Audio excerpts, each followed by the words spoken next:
Você sabia que existe um princípio que nos ajuda a entender o porquê Telhados são arrancados em vendavais, aviões conseguem permanecer no ar e um entrelinhos consegue puxar o LGE para a mangueira de combate a incêndio? Uma das propriedades mais interessantes dos fluidos é que as pressões dos fluidos em movimento são diferentes das pressões dos fluidos em repouso.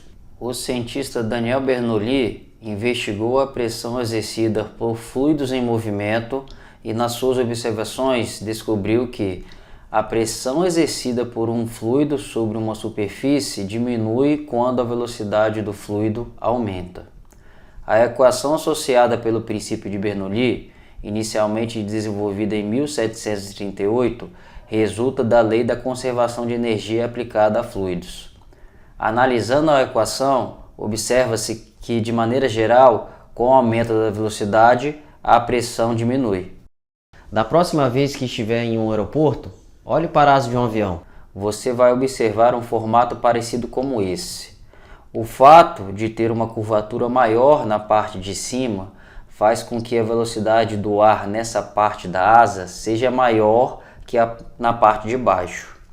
De acordo com o princípio de Bernoulli, maior velocidade, menor pressão, isso significa que a pressão para baixo no lado de cima da asa é menor do que a pressão para cima no lado de baixo da asa, fazendo então surgir uma força para cima, chamada de força de sustentação. Ou seja, o princípio de Bernoulli nos ajuda a explicar em partes por que o avião é capaz de permanecer no ar mesmo sendo muito pesado, e isso é muito maneiro. Em vendavais é comum ver destelhamentos em várias edificações. Isso ocorre pois o vento forte sopra através das telhas. A pressão do lado de fora é reduzida e o telhado pode quebrar de dentro para fora.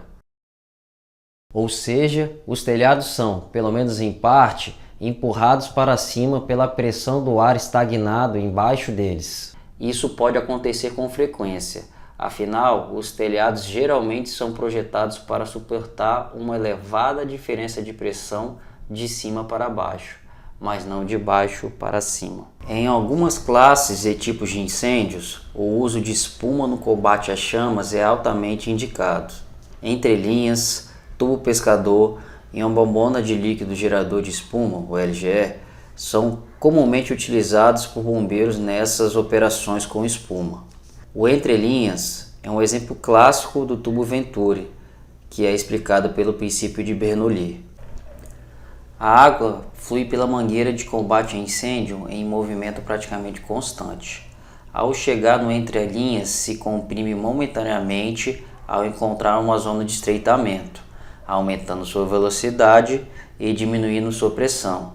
E, se nesse ponto for introduzido um tubo pescante, será realizada a sucção do fluido contínuo na bomba de LGE. Lembrando que nesses exemplos ainda estamos desconsiderando a perda de carga por atrito. Rapaz, esse incêndio não tá pra brincadeira não. Ô recruta, pega pra nós lá o entrelinhas, a bombona com LGE e estabelece na linha de combate pra gente, beleza? Beleza, chefe, sim senhor. Mas é pra colocar mais perto do caminhão ou mais aí perto do fogo? Eu quero mais perto do caminhão, recruta. Quero ter eficiência na sucção desse LGE. Tem que aprender muito ainda você, recruta. Pensa comigo, o chefe, na sua experiência, está aplicando o conhecimento de fluidos do princípio de Bernoulli. É só lembrar, quanto maior a velocidade de um fluido, menor será a pressão exercida por ele na superfície. Existem inúmeras possibilidades de aplicação e observação do princípio de Bernoulli. Espero que com o conhecimento desse vídeo você esteja mais preparado a partir de agora. Servir e salvar, forte abraço a todos.